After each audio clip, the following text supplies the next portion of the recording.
I'm going to demonstrate how to tie in an EverLights power booster into the EverLights system. Now you can do this at any junction point in the lights, but here I'm going to demonstrate how to do it between two lights in a row. So first thing we want to do is pull these wires apart. Now you can do this with your bare hands if your fingernails are long enough. You might need a utility knife, but they're not too hard to pull apart.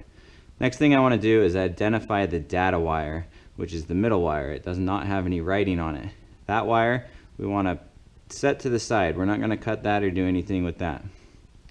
Now I want to take the positive wire, which is labeled EverLights, and I'm just going to simply cut that in the middle.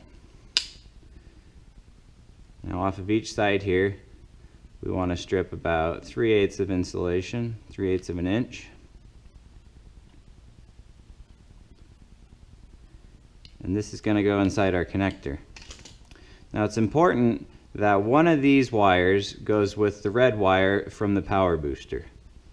It doesn't matter which one, just one of the wires from the lights ties with this wire, and I'll show you why in a minute. Now these two wires are going to go into the bigger side of the clear butt splice connector. It's also got a blue line on it. So the two wires into the bigger side, and then we'll crimp them secure.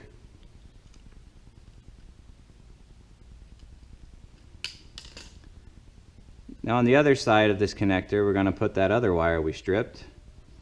Just twist that wire and put it into the connector. Now we crimp, and we're ready to heat shrink.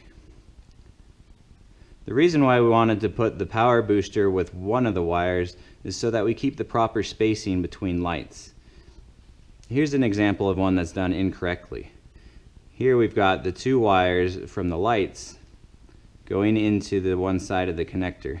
And as you can see, these lights are much closer together. We want the lights to be spaced at 9 inches, but these end up closer to 7. So again, we want to make sure that the power booster wire, the red wire here on the positive, goes into the double side of the clear connector with one of the wires from the string. Can be either one, but just one of those wires. That will make sure we have the proper spacing. The next thing we do is take the ground wire, which is labeled GND, and we'll cut it and do the same procedure as we did for the positive wire. Again, anywhere from 3/8 of an inch to 1/2 inch of insulation, strip off. And this time we'll take the black wire from the power booster.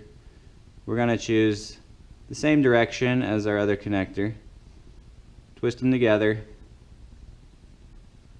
and insert into the larger end of that connector. Again, we will crimp and insert the other wire to the other side.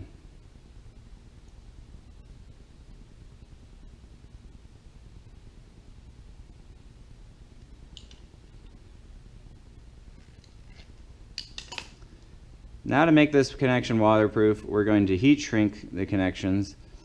And what you want to do is start with your lighter at the middle of the connection and head to the outside. This sleeve is really oversized for the two wires, so you need to start at the middle to make sure it pushes the glue outwards.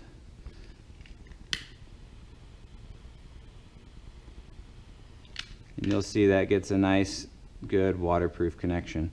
Now I'm going to repeat this procedure for the other three sides there, and then we'll have a good permanent connection of the power booster into the EverLights.